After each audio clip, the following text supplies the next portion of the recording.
Recording by Saraswati studio Muzaffarpur. DJ मिट्ठू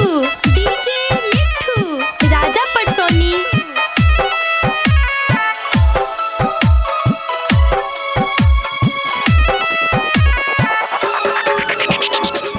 रचाले हलो में हदिए जान पियावा के नाम के।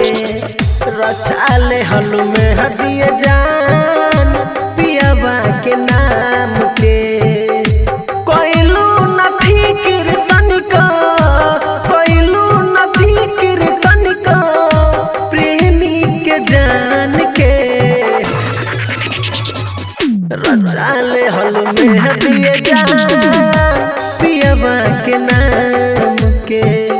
रचाले हलो में हदिए जान पियावा के नाम के। डीजे ऐसे क्यों रुला मैं? ऐसे कौन सी खता हुई जो एक पल में मेरा दिल तोड़ के चली गई?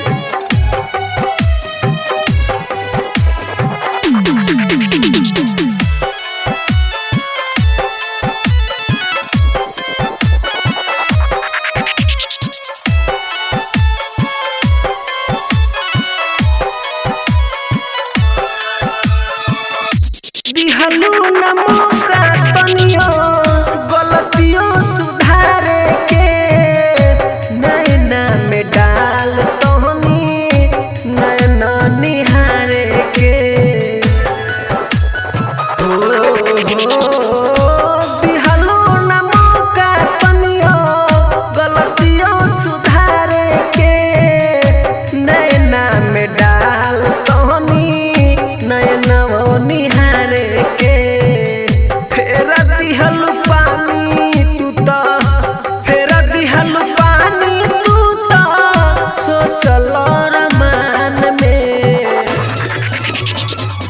रचाले हलो में हदिए जान पियावा के नाम के। रचाले हलो में हदिए जान पियावा के नाम के। डीजे ऐसी कौन सी खता हुई जो हम एक ही क्षण में दिल तोड़ के चली गई?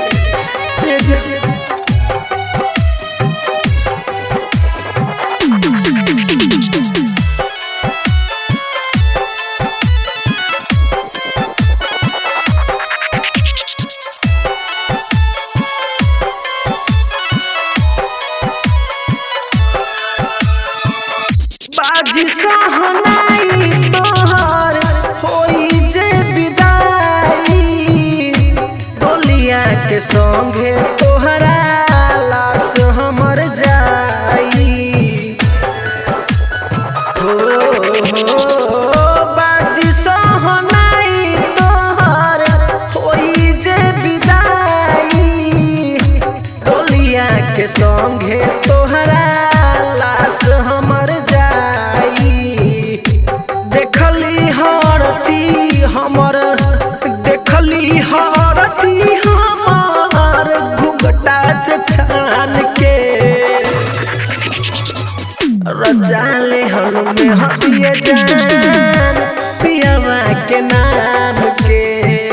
रचाले हलो में हदिए जान पियावा के नाम के।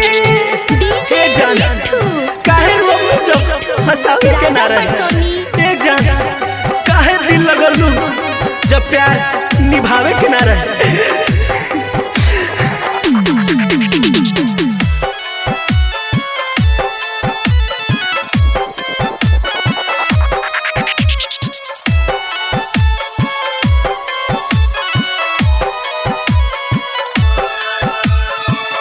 छूट गइल साथ तोहर, टूट गइल नाता। झूठा हो के प्यार बनवला काहे हो विधाता। छूट गइल साथ तोहर, टूट गइल नाता। झूठा हो के प्यार बनवला काहे हो विधाता।